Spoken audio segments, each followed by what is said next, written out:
storms to alert you first. This is KIMT Storm Team 3, weather coverage you can count on. Welcome back on this Independence Day, everyone. It's nice. We actually get a little sunshine poking through all of these gray clouds.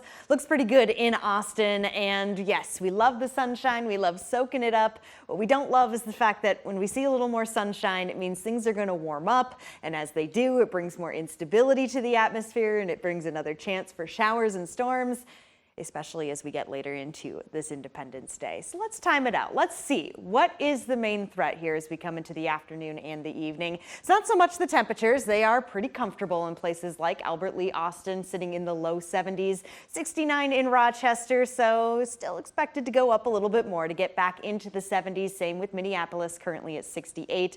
All of us cooler than we were this time yesterday, which is no surprise. Not nearly enough sunshine compared to what we had on our Wednesday. Moving over to satellite and radar, and we can see some of that sunshine here where the clouds are thinning out, but then we take a quick peek to the west and we can see, oh, that's not necessarily the best thing to see here on a 4th of July. The rain from this morning continues to move off into Wisconsin, so the next concern is exactly what's going on. All of that lightning, all of that heavy rainfall.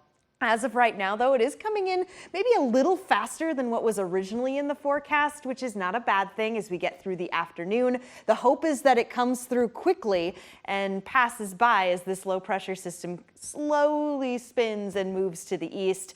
It does have a cold front connected to it, which is really the main trigger for a lot of these showers and storms. Cold air moves fast, so we shall see how quickly it does, triggers the storms, and then heads out. Sky Tracker 3 is doing its best to pick up all of this activity. This is around 2 p.m. So as we get to 2 p.m., again, I'm thinking maybe it'll be a tiny bit faster than this, looking maybe more towards 1 p.m., getting close to 35, kind of lining up. Here we go around 3 p.m., pretty busy. A lot of us maybe out there doing some barbecues.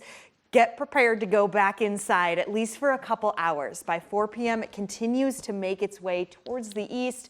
And here we are, 5 p.m., 6 p.m., getting some sunshine back in play, 7 p.m., 8 p.m., 9 p.m.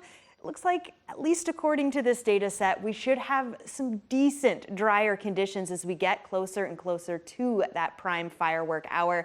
Fingers are crossed. Now, the problem is before that, as these strong storms move through, they have the potential to go severe. The yellow here that encompasses all of us is a level 2 risk for severe development. If we do get these strong storms, all forms of severe weather are possible, but we're watching more so for large hail, and now we're watching for some strong gusts as well. So once again, when it comes to firework viewing, we've got our fingers crossed that maybe things will calm down.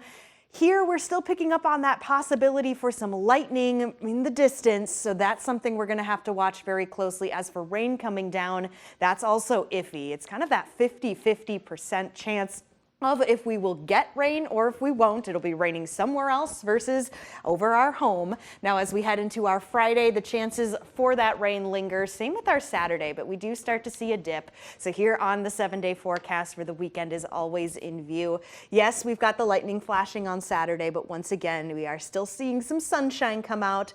A pretty active stretch, very summer-like, but as we head into next week, it calms down. Yeah, it looks awesome heading into next week. All right, thanks, Sarah. Yep.